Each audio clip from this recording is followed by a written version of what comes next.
Hi everybody, Monica Malpass here. Today we're talking to Jen Shockley. She is a Senior Vice President and Director of Communications for Beneficial Bank, one of many experts that you can talk to at the Pennsylvania Conference for Women coming up next month in Philadelphia at the Convention Center. We're going to talk to her today about overcoming some obstacles in your career path and her own experience and good ideas to help you get moving if you feel stuck in a little bit.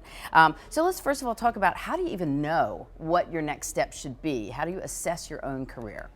I think, women tend to get comfortable, after a certain point you might start to see, what your next step would be. I think for me, when I was in my first job, I knew what my next two steps would be, and I tried to evaluate, is that what I want, for my career?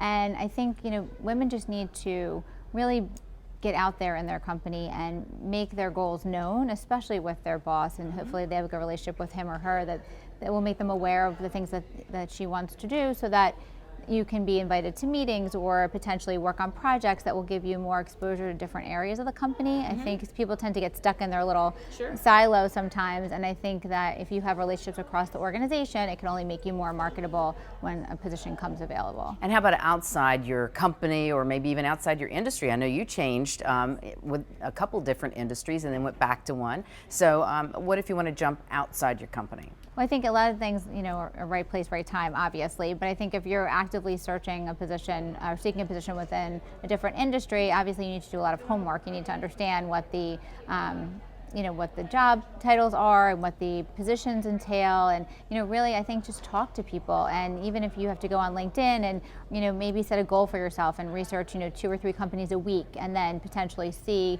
if you know anyone or if you're connected to anyone who may have access to somebody at that company. And really just you have to put yourself out there. I know it's easier said than done, but I think that you have to be your own advocate. And I think gone are the days where you post a resume on Career Builder and all of a sudden jobs come flooding in. I think you really need to network yourself and really seek out what it is that you're looking for. So do you think most women who are waiting to decide wait too long and maybe miss an opportunity, or they just are waiting for it to be perfect, and timing is often for most of us never perfect? Correct.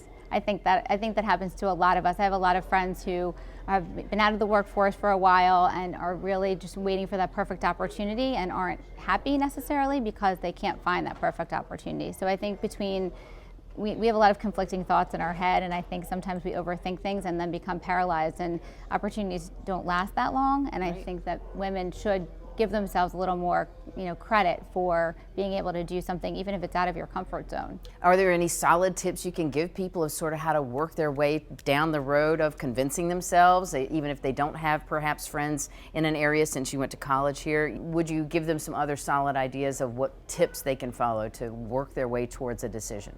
Yeah, I think now we have so much to offer just in terms of LinkedIn, and there's so many opportunities with different networking groups and conferences like the PA Conference for Women, where you have the opportunity to meet new people and talk through some of the challenges you may be having.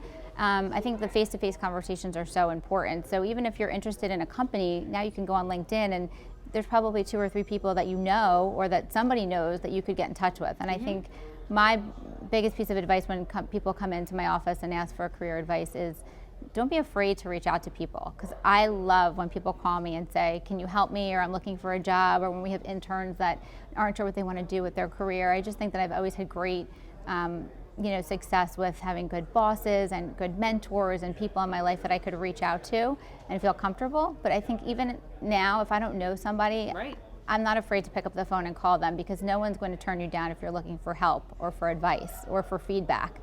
So I think people just need to be a little more open. So if you could give women of any age one piece of advice, what would it be? I think, honestly, the one thing I kept thinking about as I looked at thought about today was that just hold your breath, close your eyes, and jump in. It's just, you just have to go for it. And I know that everyone's situation is different, and but I'm thinking if you're going from either for a higher position in your company or to change jobs and you're looking to make a change in your life, I think I've learned life is really short and you just have to go for it.